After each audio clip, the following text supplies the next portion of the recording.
শিল্পীদের পদ স্থগিত করা, শিল্পীদেরকে অত্যাচার করা, মানসিক টর্চার করা, এগুলোই আমি দেখেছি জায়েদের কাছ থেকে।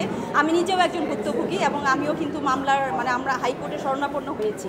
আসলে আমরা যারা শিল্পী, আমাদের কাজ করতে কোনো শিল্পী সমিতিও লাগে না, সভাপতি সেক্রেটারিও লাগে না।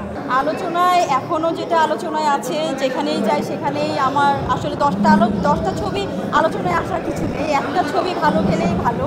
অবাধ্য সন্তানটা আমারও অনেক পছন্দের এবং সকলেরই অনেক পছন্দের, যেখানেই যাই এখনও সেটা আলোচনা হচ্ছে এবং আমার হয়তো 2-1 মাসের মধ্যে যেই ছবিটা রিলিজ হতে যাচ্ছে সেটা হচ্ছে বাপজান। সবাই দোয়া করবেন বাপজানের জন্য। ফিল্মের অবস্থা যদিও একটু সংকটাপন্ন, তবুও সবার জীবনেই কিন্তু একটা এমন টাইম আসে যখন একটু মানুষের দুর্দিন যায়। হয়তো আমাদের সিনেমার দুর্দিন, কিন্তু খুব বেশি দূরে নয় সেই দিন যেদিন আবার সব হলগুলো খুলবে, কারণ আমরা কাজ করে যাচ্ছি। এই দুর্দিনেও আমরা এখনও হলের আশায়, দর্শকের আশায় কাজ করে যাচ্ছি। ইনশাল্লাহ এটা সফল হবে। আসলে আমরা যারা শিল্পী, আমাদের কাজ করতে কোনো শিল্পী সমিতিও লাগে না, সভাপতি সেক্রেটারিও লাগে না, কিন্তু আমাদের শিল্পী সমিতির যে কার্যক্রমগুলো থাকে সেটার জন্য সভাপতি এবং সেক্রেটারিকে অবশ্যই উপস্থিত থাকতে হয় এবং যারা অন্যান্য যারা আছে তাদের সবাইকে উপস্থিত থাকতে হয়। আমাদের সময়ে নিপুণাপা, আমাদের সময়ে কিন্তু আমরা সব সময় আমরা শিল্পী সমিতিতে ছিলাম। সব কার্যক্রমগুলো সম্পূর্ণ করার, ভালোভাবে কাজ করার আমরা চেষ্টা করেছি। চেয়ারে কেউ বসেও করেছি, চেয়ারের বাইরেও আমরা করেছি। তো এখন যে অবস্থা দেখছি যে সভাপতি সেক্রেটারির তেমন কোনো ভূমিকা নেই, তো আমার মনে হয় যে শিল্পী সমিতির কার্যক্রম বন্ধ না করে চালিয়ে যাওয়া, যারা ভারপ্রাপ্ত সভাপতি আছে বা ভারপ্রাপ্ত সেক্রেটারি আছে তাদের উচিত সুন্দরভাবে চালিয়ে নিয়ে যাওয়া, যেন সামনে আমাদের সুদিন আসতে বেশি দেরি না হয়।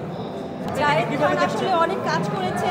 আমি নিজে শিল্পী হয়ে এরকম কিছু দেখতে পাইনি, শুধু দেখেছি শিল্পীদের পদ স্থগিত করা, শিল্পীদেরকে অত্যাচার করা, মানসিক টর্চার করা, এগুলোই আমি দেখেছি জায়েদের কাছ থেকে। আমি নিজেও একজন ভুক্তভোগী এবং আমিও কিন্তু মামলার আমরা হাইকোর্টে শরণাপন্ন হয়েছি। তো জায়েদ কী কাজ করেছে আসলে আমার বোধগম্য না। তবে তারপরের যে প্যানেল, নিপুণাপুর প্যানেল, ইলিয়াস খান চুনের প্যানেল, সেখানে আমরা যতটুকু দেখেছি বা আমরা যতটুকু লাভবান হয়েছি, শিল্পীরা কাজ করতে পারছে। নিপুণাপুও অনেক চেষ্টা করছে, যে সেও অনেক কাজ করেছে, তারও ছবি রিলিজ হয়েছে।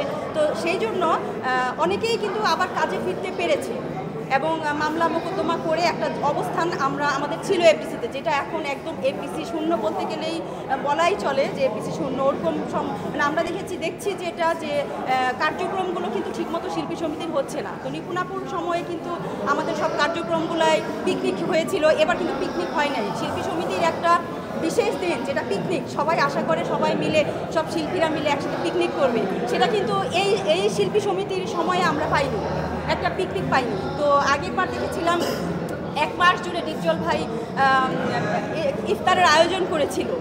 হ্যাঁ, তো এইবার কিন্তু ইফতারের আয়োজন হয় নাই।